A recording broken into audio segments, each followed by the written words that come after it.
वो तो पिछले बड़े अरसे से सर प्रॉब्लम बनी हुई है, उसका कोई सोल्यूशन अभी तक नहीं हुआ है सर। आज सर आप खुद ही जाने के लिए जाते हो वहाँ पे देखेंगे कि कितनी खराब हालत है सर वहाँ पे। तो मकसद में सर पीएचई डिपार्टमेंट का सर जो जेजेएम की स्कीम है सर, काफी हमने भी मेहनत की, इन लोगों ने भी मेहनत की, लेकिन अभी तक सर उसका कोई टेंडर शायद नहीं हो पाया, कोई आउटपुट नहीं हो पाया सर। वो बड़े अरसे से हम सुन रहे हैं कि बनने जा रहा है, लेकिन सर अभी तक उसका काम शुरू नहीं हुआ है। उस पर सर काम शुरू हो जाना चाहिए।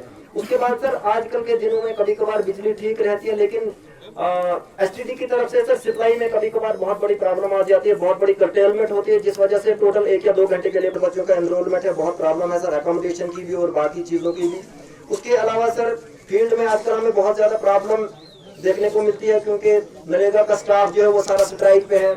जितनी भी स्कीमें, चाहे वो नरेगा हो, चाहे वो पीएमएवाई हो, चाहे वो आवास प्लस हो, चाहे वो कैपेक्स बजट हो, चाहे वो कोई भी स्कीम हो, उनको चलाने में जो है ये स्पीड अप हो जाए। तो उसके अलावा सर हेल्थ सेंटर्स कुछ नए सैंक्शन हुए थे, कुछ अपग्रेड हुए थे, तो उन केसेस में सर अपग्रेड किया गया था, लेकिन लैंड का सर बड़ी जगहों पे मसला है सर। उसको थोड़ा सा सर फास्ट ट्रैक पे सर वो लैंड का जो इशू है बना हुआ था, उसमें सर आपने सरपंच एसोसिएशन ब्लॉक काशीगढ़ का काफी ताउन, लेकिन उसके लिए सर लैंड की आइडेंटिफिकेशन हो और उसके लिए सर बिल्डिंग बने। जिक्र करना चाहेंगे काशीगढ़ ब्लॉक में सर हमारे जितने भी डिपार्टमेंट सर बहुत मेहनत से काम कर रहे हैं, स्टाफ भी बहुत अच्छी तरह से काम। प्लान ये एनुअल एक्शन प्लान आपने हमें सैंक्शन करके दिया लगभग अप्रैल के महीने में, इसके लिए सर हम आपके शुक्रगुजार हैं, लेकिन स्टाफ की कमी की वजह से अभी तक थोड़ा सा एस्टिमेशन डिले हो रही है और आगे सर इसमें थोड़ी सी हमें जियो टैग वगैरह की प्रॉब्लम आ रही है। और उसके बाद सर लाइबिलिटी का जहां तक सवाल है, 2017-18 की कंप्लीट लाइबिलिटी है, उसको सर रिव्यू किया जाए, क्योंकि उस पे जो वेरिफिकेशन का काम 2-2, 3-3 बार हो गया, काम दिखाए गए, फिजिकल वेरिफिकेशन भी हुई, लेकिन अभी भी लाइबिलिटी जो है वो सर अवेटेड है।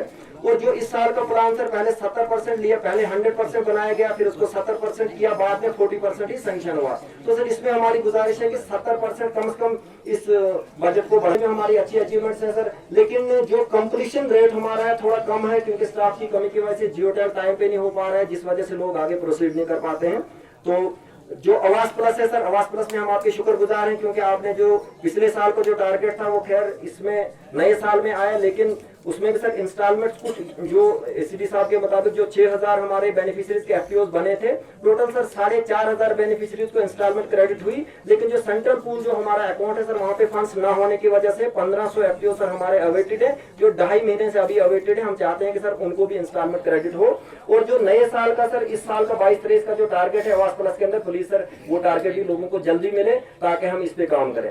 पेमेंट भी सर सारी हुई, लेकिन पिछले 7-8 महीने से सर कोई भी इंस्टॉलमेंट नहीं आई। हर पंचायत का किसी का 15 लाख, किसी का 18 लाख, किसी का 20 लाख पैसा सर बैलेंस है, लेकिन पैसा आ नहीं रहा है। लोगों ने बाकायदा अप्रूवल लेके काम कर दिए हैं, लेकिन सर उसकी पेमेंट नहीं हो पा रही है। सर ये बजट था पूरे 23.5 लाख का, हमने उसमें टारगेट अचीव किया, कोई भी पैसा लैप्स होने नहीं दिया, जिसमें हम महकमा पीडीडी के शुक्रगुजार हैं, जिन्होंने हमें 4 सब स्टेशन बना के दिए। उसमें सर हमारे जितने भी मुलाजमिन हजरात हैं, इस स्टेज से हम उनका आज शुक्रिया अदा करना चाहते हैं। काफी मेहनत मशक्कत करने के बाद उन्होंने हमें ये स्टेशन कंप्लीट करवाए। उसके बाद शलाका के अंदर भी हमारे 2 स्टेशन